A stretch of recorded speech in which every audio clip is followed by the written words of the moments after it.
Bienvenidos a través de la Biblia, enseñando verdades bíblicas que cambian vidas. Ahora, aquí está su presentador, Les Feldick.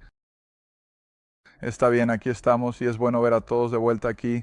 Y para aquellos de ustedes que se están uniendo a nosotros por televisión nuevamente, solo queremos darles la bienvenida a nuestra clase. Somos solo una clase de Biblia informal y no entrenamos para ser teólogos o no pretendemos confundirte con cosas que son desconocidas, pero solo vamos a buscar las escrituras y enseñarlas más o menos versículo por versículo. Y apreciamos el hecho de que muchos de ustedes han escrito que están aprendiendo. Y supongo que la mejor parte de todo es cuando escriben y nos dicen que por primera vez en su vida están estudiando su Biblia por su cuenta, porque después de todo, esa es la razón por la que Dios nos dio la palabra, para que podamos tenerla, manejarla. Y no tenemos que depender de que alguien más la divida y nos la dé. Está bien, supongo que debo mencionar siempre el hecho de que nuestros programas anteriores están disponibles en video y audio, la página impresa, y luego por supuesto tenemos varios otros artículos, y así sucesivamente. Si estás interesado, llámanos y te los enviaremos. Y nuevamente siempre nos gusta agradecer a nuestra audiencia oyente por sus cartas y tus palabras de aliento, así como tu ayuda financiera. Lo apreciamos más de lo que jamás podrás imaginar. Además, me supongo que mientras hablo sobre los materiales, cuando llamen y pidan materiales, invariablemente recibirán a Iris, o yo mismo, o mi pequeña nuera está allá atrás, y Kim y su familia están con nosotros hoy, y realmente apreciamos mucho lo que hacen. Y así como la ves, aquellos de ustedes que están viendo por televisión la verán a lo largo del programa. Esa es ella. Ella es la esposa de nuestro hijo menor, nuestra nuera. Ella es originaria de Illinois, pero se ha adaptado a Oklahoma. Muy bien, ¿verdad, Kim? Ella se ha convertido, al igual que yo, en un buen trasplante. Está bien. Volvamos justo al punto donde lo dejamos. Y Jerry lo tiene en la pizarra. Vamos a entrar en 2 Tesalonicenses por un momento, capítulo 2, versículo 4.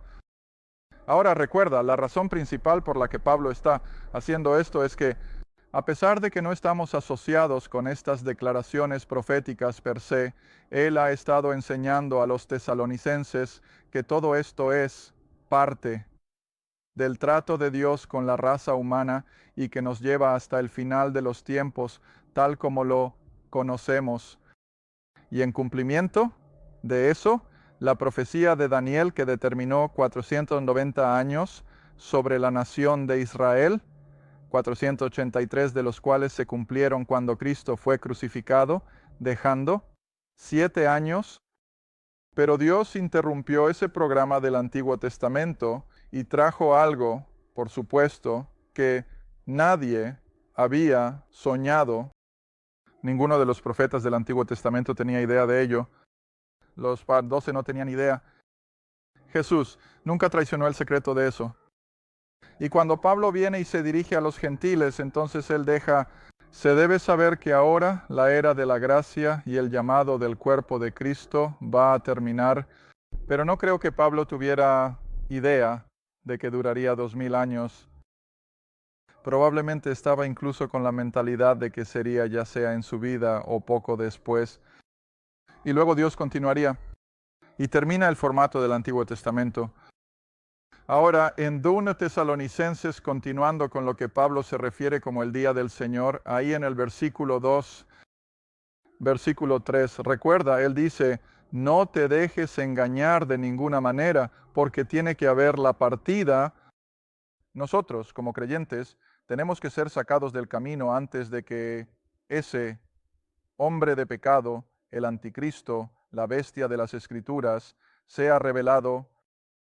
Y luego el versículo 4. Ahora él entra y está en perfecto acuerdo con las profecías del Antiguo Testamento sobre este nuevo mundo gobernante que está apareciendo en la escena. ¿Quién se opone? Versículo 4. Que se opone y se exalta a sí mismo. En otras palabras, él se opone a las cosas de Dios y se exalta a sí mismo por encima de todo lo que se llama Dios o que es adorado. Y ahí tienes un punto y coma. Así que eso cubre la primera mitad. De estos 7 años, este hombre de pecado vendrá y comprará halagos, dijo Daniel, y él va a usurpar este consorcio mundial de gobierno que estará encabezado principalmente, por supuesto, en Europa Occidental. La Unión Europea creo ya es el formato para un imperio romano revivido. Y él va a entrar y va a asombrar al mundo con sus promesas de paz y prosperidad. Y él va a traer paz al Medio Oriente, ¿recuerdas? Y en ese tratado de 7 años, como veremos en Daniel en un momento, en ese tratado de 7 años, él va a, de alguna manera, lograr que el mundo musulmán permita a Israel restablecer el culto en el templo. Ahora, por supuesto, hoy en día eso es casi ridículo. Pero, como he dicho una y otra vez, mientras enseño profecía, recuerda que en el momento en que se levante el telón, en estos últimos 7 años de la historia humana, lo sobrenatural se convierte en una ocurrencia cotidiana. Ahora, cuando hablo de lo sobrenatural, me refiero a cosas que tú y yo nunca podríamos imaginar que sucedieran hoy, y esa es una de ellas. ¿Quién podría... ¿Alguna vez imaginaste un tratado de paz relacionado con Israel y Jerusalén que le diera a los judíos permiso para reconstruir un templo? Ahora, eso no significa que va a ser un gran y glorioso edificio como el de Salomón, o incluso como el segundo templo, construido y remodelado por Herodes el Grande, pero será algo que será funcional, por lo que podrán restablecer su sacerdocio y su culto sacrificial. Va a suceder. Y eso es milagroso, eso es supernatural, porque Dios está nuevamente interviniendo en los asuntos cotidianos, especialmente de la nación de Israel. Está bien, así que a menos que haya una partida para que Dios pueda retomar donde lo dejó con su trato con el pueblo del pacto, Israel, entonces será revelado el hijo de perdición, o como ya lo hemos nombrado en otros lugares, el anticristo, el príncipe que saldrá de Daniel y el hijo de perdición, o como Pablo se refiere a él en el versículo 8 de este capítulo, el maligno. Esos son todos nombres que se aplican a este hombre de pecado que aparecerá en la escena mundial. ¿Está bien? Ahora entonces, el versículo 4, para que él se exalte por encima de todo lo que se llama Dios o su adoración, de modo que él, como Dios, va a ser el Dios de este mundo, y el mundo lo va a aclamar como tal. Lo van a llamar su Mesías. Incluso Israel será engañado por este hombre. Incluso Israel, ya que este tipo ha podido negociar el restablecimiento del culto en el templo, lo van a aclamar como su Mesías, como Dios. Pero ahora Pablo nos dice, junto con Daniel, que cuando este hombre se vuelva tan engreído, cuando se ponga tan arrogante que puede afirmar que Él es Dios, que Él es el Mesías, entonces de repente deja que su poder se le suba a la cabeza y va al templo en Jerusalén y lo profana y no estará de acuerdo con el culto en el templo del Dios de Israel, el Dios de Abraham, sino que va a exigir adoración para sí mismo. Está bien, míralo. Así que él como Dios, la última parte del versículo 4. Así que él como Dios se sienta en el templo de Dios, mostrándose a sí mismo, es decir, a todo el mundo, que él es, oh Dios. Está bien, ahora volvamos a Daniel una vez más y sigamos recogiendo esto versículo por versículo, comparando uno con el otro. Ahora de nuevo en Daniel capítulo 9. El príncipe que ha de venir saldrá de la zona del antiguo imperio romano. Así que los eruditos bíblicos, hace ya unos 100 años, cuando comenzaron a ver todas estas cosas apareciendo, le pusieron el término de un imperio romano revivido. Ahora sabemos que el imperio romano murió y desapareció de la historia humana entre los años 300 y 400 de Cristo. Simplemente desapareció. Se pudrieron desde adentro y ninguna fuerza externa los derrotó. Se pudrieron, simplemente se implosionaron. Está bien. Ahora, a medida que nos acercamos al fin de los tiempos, tiene que haber un imperio romano de vuelta en la escena, pero no será el antiguo imperio de los Césares, por supuesto, sino un imperio romano revivido. Ahora, lo asombroso es que desde que terminó la Segunda Guerra Mundial y el original, 10 naciones de Europa Occidental se reunieron y decidieron a finales de los años 40 y principios de los 50 que iban a establecer un Estados Unidos de Europa. Ahora escuchen, ninguno de estos hombres tenía idea de que estaban cumpliendo con la profecía bíblica o de que estaban preparando el escenario para ello, como he mencionado. Y así juntaron un sistema que estas 10 naciones principales de Europa Occidental, que todavía llamamos la Unión Europea Occidental, y que todo lo que están haciendo es restablecer política, económica, y sí, incluso espiritualmente, un renacimiento de ese antiguo imperio romano. Ahora, justo el otro día, un caballero me envió recortes de algunos de estos periódicos y revistas del mundo y le estoy muy agradecido. Este mismo consorcio de naciones ahora quiere establecer una organización similar a la OTAN que incluirá a todas las naciones a lo largo de ambos lados del Mediterráneo, extendiéndose por el Medio Oriente e incluso probablemente incluyendo a India y parte de China. Bueno, ¿de qué están hablando? Bueno, esas son las fronteras exactas del antiguo imperio romano. Y así, todo lo que estos hombres están haciendo en esa configuración de Europa Occidental es simplemente preparar el escenario rápidamente. Así que el antiguo imperio romano, tal como lo conocíamos en la época de Cristo, y que desapareció de repente, está de vuelta en la escena. Oh, no son los Césares. No es un país de habla latina. No creo que siquiera necesariamente pongan su capital en Roma. Pero sea lo que sea, su influencia política, sus tratados económicos y demás abarcarán la misma área geográfica que el antiguo imperio romano. Está bien, así que de ese imperio romano revivido, creo que de una de esas 10 naciones de Europa Occidental saldrá este hombre, el príncipe que ha de venir. Está bien, ahora bajemos al versículo 27. Ahora Daniel lo menciona específicamente, y este príncipe que ha de venir, confirmará o hará un pacto con muchos, no solo con Israel. Recuerdo que hace años solía leer mucho sobre profecía, y siempre se referían a este tratado como entre el anticristo e Israel, y ya no estoy de acuerdo con eso.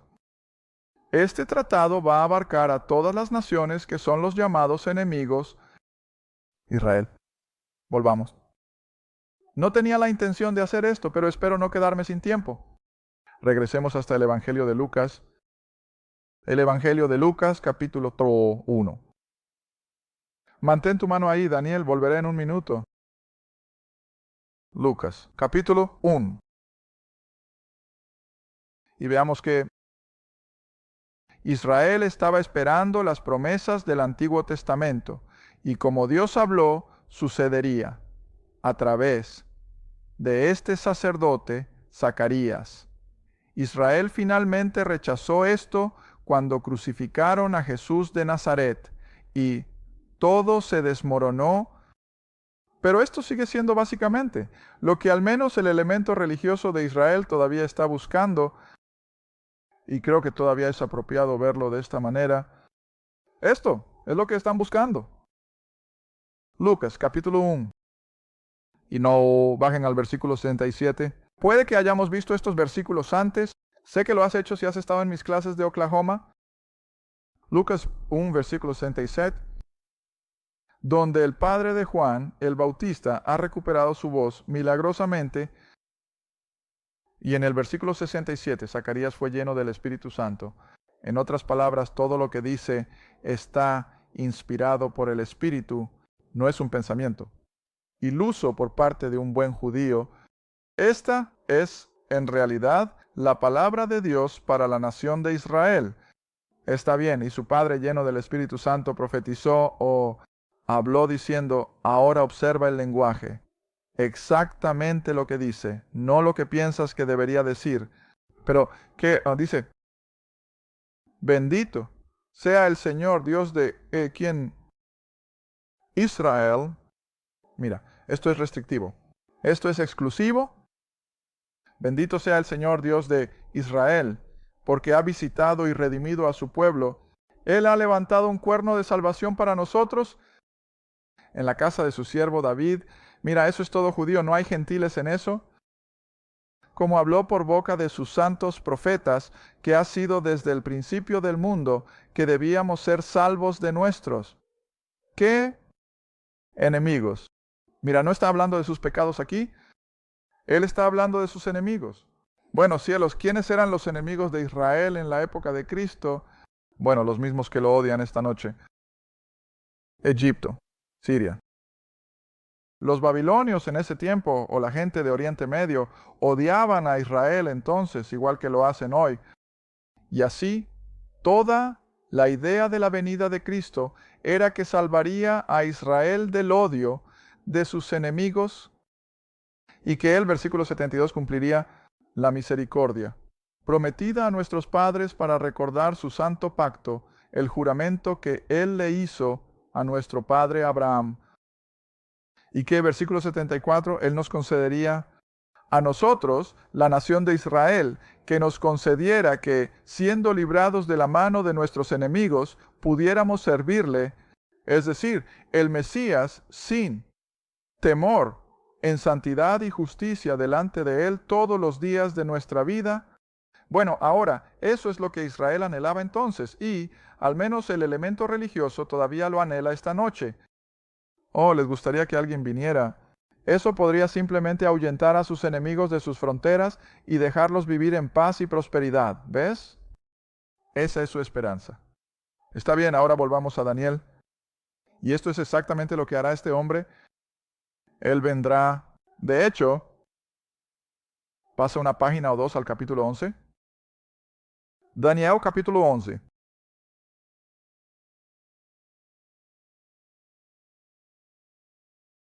Comenzando en el versículo 21, Daniel 11, versículo 21.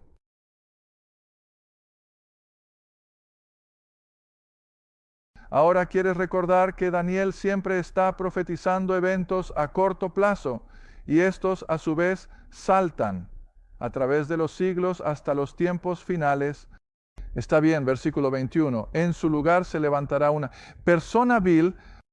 Ahora, el evento a corto plazo, por supuesto, fue Antíoco Epífanes, ese general que tomó una cuarta parte del imperio griego, que incluía Jerusalén, y él fue una elección del anticristo, porque trajo una intensa persecución sobre los judíos, profanó el templo. Al ofrecer un cerdo en el altar, ¿recuerdas? Está bien, esa es la primera visión, pero él también es una representación del hombre de pecado de los tiempos finales. Y luego, continúa y explica, ¿a quién? No le darán el honor del reino, pero él entrará pacíficamente. No con guerra, él va a venir pacíficamente, y obtendrá el reino mediante halagos. Él va a ser un político magnífico, va a lograr con maniobras políticas lo que la mayoría de las personas tendría que hacer usando la guerra. Está bien, ahora. Luego pasas a este mismo capítulo 11, al versículo 36. Y ahora, esta es una analogía perfecta con lo que Pablo dice en 2 de Tesalonicenses, casi palabra por palabra. Versículo 36 de Daniel 11. Y el rey, que es este anticristo, este hombre de pecado, este príncipe que ha de venir, el rey hará conforme a su voluntad. Él se exaltará a sí mismo. ¿Recuerdas lo que dijo Pablo? Y se magnificará por encima de todos los dioses. ¿Ves su personalidad egotista? Hablará cosas maravillosas contra el Dios de dioses, el verdadero Dios. Él realmente lo confrontará y él prosperará. Él se saldrá con la suya hasta que cumpla la indignación, es decir, hasta que se cumplan esos últimos 7 años. Y entonces se hará lo que está determinado. En otras palabras, él va a encontrarse con su destino. ¿Está bien? Ahora, versículo 37. Durante su reinado, durante estos 7 años y especialmente en la segunda mitad, ni considerará al Dios de sus padres ni el deseo de las mujeres. Así que eso te dice bastante sobre qué tipo de hombre va a ser. Ni considerará a ningún Dios, porque se magnificará por encima de todos. ¡Qué egotista! Pero eso es lo que se necesita. Y ya sabes, una vez que un egotista prueba el poder, no hay límite para su apetito. Tú lo sabes. Lo hemos visto todo a lo largo de la historia humana. Sabes, siempre me divierte cuando la gente me cuenta cómo es tan fácil que se despierte este deseo de poder. No recuerdo quién fue, pero alguien me estaba diciendo aquí hace un tiempo que estaba en un conjunto de circunstancias donde solo tuvo que decir una palabra y 200 personas casi saltaron a la atención. Él dijo que era una sensación emocionante, que todo lo que tenía que hacer era decir algo. Y muchas personas simplemente dejaron de hablar y casi estaban de pie. Atención. Dije, ya sabes, yo tuve un pequeño vistazo de eso cuando estaba en el entrenamiento básico. Yo era solo un recluta novato y no estuve en el ejército unas semanas. Y teníamos a un reservista de instrucción que nos estaba llevando a la tienda de suministros, y como a veces les pasa a los reservistas, realmente no le importaba mucho lo que decía el libro, y así, a mitad de camino hacia la tienda de suministros, detuvo a toda nuestra compañía, y él dijo, Feldix, sal de la fila. Así que salí de la fila. Él dice, llévalos a la tienda de suministros. Bueno, tuve un pequeño vistazo de lo que es decir. ¿Y qué pasó? 120 hombres hicieron clic con sus talones. Adelante, marchen. 120 hombres comienzan a marchar. Bueno, te da solo un vistazo de lo que estos políticos obtienen cuando tienen un indicio de poder. Y cuanto más poder obtienen, más lujuriosos se vuelven. Por más poder, simplemente los consume. Así que nunca te preguntes por qué estos políticos quieren postularse para un cargo. Hombre, ¿no me gustaría estar ahí? No creo que lo harías. Pero una vez que prueban de eso, los consume. ¿Ves? Está bien. Ahora este hombre va a ser el más grande de todos. Va a tener tal lujuria por el poder que simplemente consumirá a todos a su alrededor.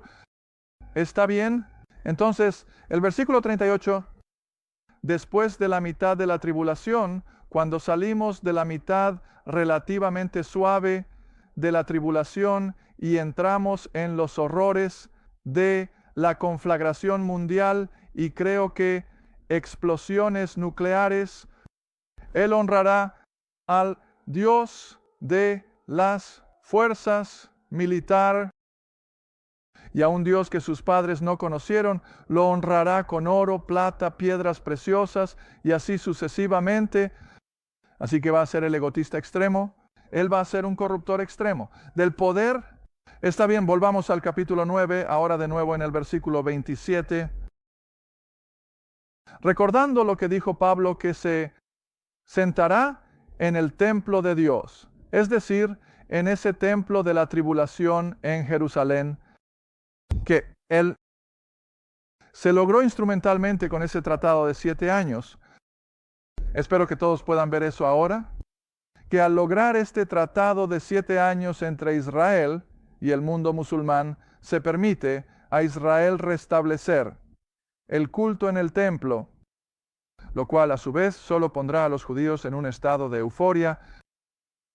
Y entonces, evidentemente, este hombre es el Mesías, porque ha hecho lo que siempre hemos querido.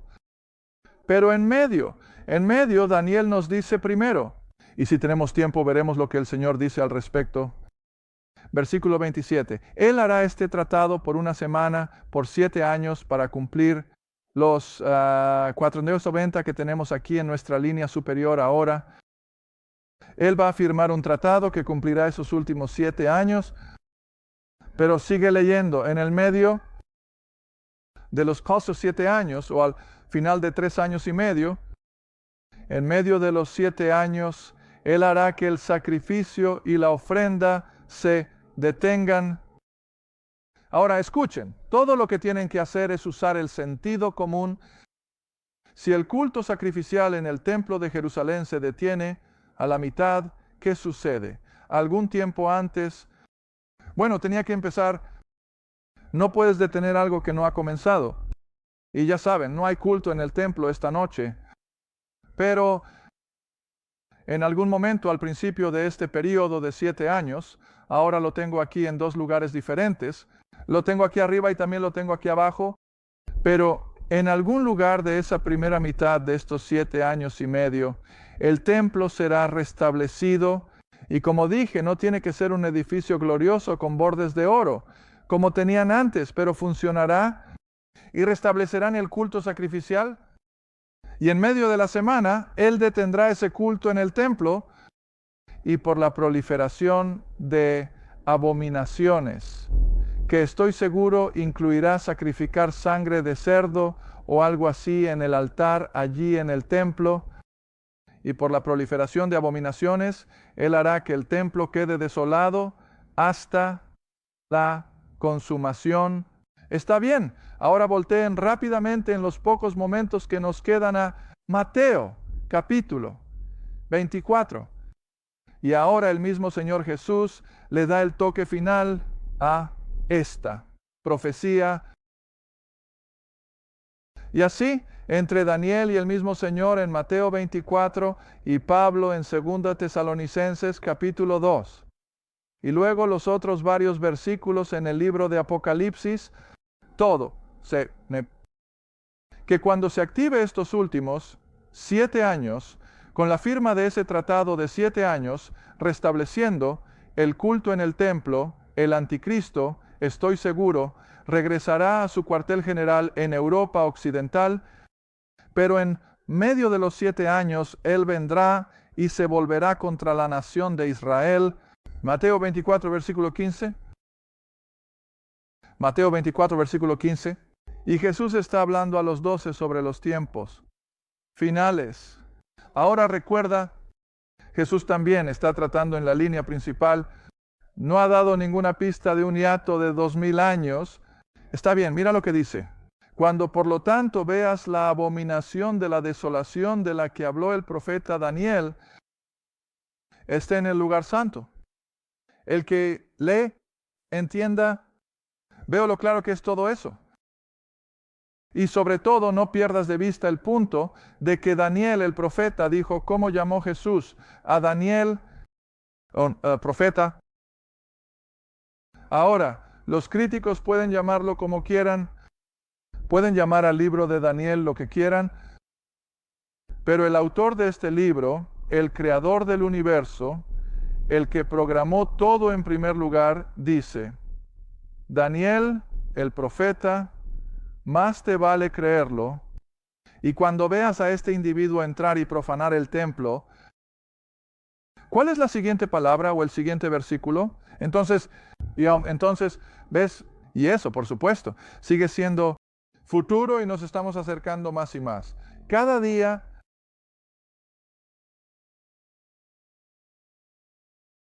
Gracias por ver A Través de la Biblia con Les Feldig. A Través de la Biblia es un ministerio apoyado por socios. Si este programa ha sido de ayuda para tu estudio de las Escrituras y te gustaría que otros disfrutaran de la enseñanza, tu apoyo sería muy apreciado. Escríbenos a Les Feldig Ministries, Ruta 1, Caja 760, Quinta, Oklahoma, 74352, 1-800-369-7856. Todos los programas están en impreso, audio, casete y video. Sintoniza la próxima vez. A través de la Biblia, con Les Feldick.